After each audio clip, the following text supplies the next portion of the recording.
దేవుడి దయతో ఈరోజు మరో మంచి కార్యక్రమానికి శ్రీకారం చుడతా ఉన్నాం. రైతు బాగుంటేనే రాష్ట్రం బాగుంటుందని ప్రగాఢంగా కూడా నమ్మిన ప్రభుత్వం మనది.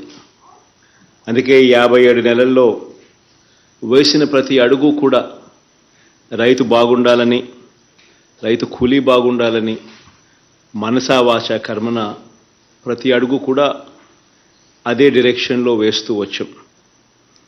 ఈరోజు 5వ ఏడాది ఎక్కడా కూడా క్రమం తప్పకుండా ప్రతి సందర్భంలోనూ రైతుకు అందాల్సిన సమయంలో రైతుకు సహాయం అందిస్తూ ఎక్కడా కూడా క్రమం తప్పకుండా 5వ ఏడాది 3వ విడత రైతు భరోసా సొమ్మును ఈరోజు విడుదల చేస్తూ ఉన్నాం.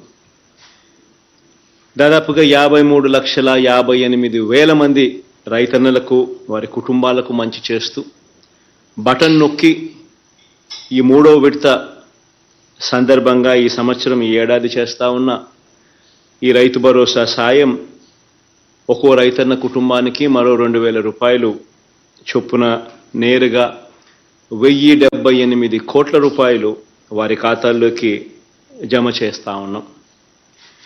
ఈరోజు అందించే ఈ సాయంతో ప్రతి ఏటా కూడా 13,500 రూపాయలు మనం ఏదైతే ఇస్తూ వచ్చామో ఈ 5 సంవత్సరాలలో ప్రతి రైతు కుటుంబానికి ఒక రైతు పక్షపాత ప్రభుత్వంగా ఈ 5 సంవత్సరాలు క్రమం తప్పకుండా 13,500 రూపాయలు ఇంటూ 5 సంవత్సరాల కింద 67,500 రూపాయలు ప్రతి రైతన్నకు ఇచ్చినట్టు అవుతుంది.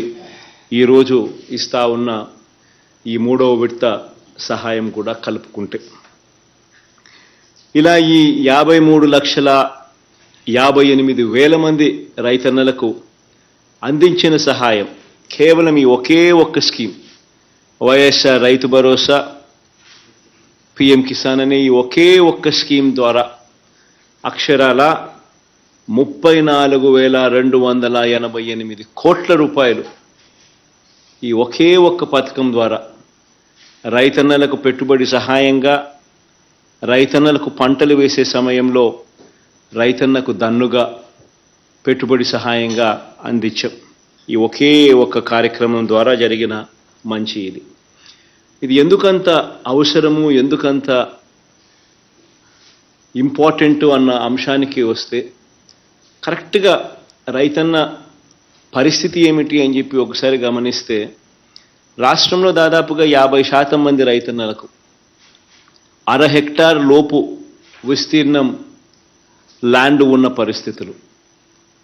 దాదాపుగా 50% మంది రైతన్నలకు కనీసం 1.25 ఎకరాలు కూడా లేని పరిస్థితి. అదే 1 హెక్టార్ దాకా కూడా తీసుకుంటే దాదాపుగా 70% మంది రైతులు ఇదే కోవలోకి వస్తారు. మరి ఈ 50% మంది రైతులు, ఈ 70% మంది రైతుల పరిస్థితి ఏమిటి అని అంటే ఈ పెట్టుబడి సహాయం అనేది లేకపోతే వీళ్లకు రుణాలు అందడము కష్టము,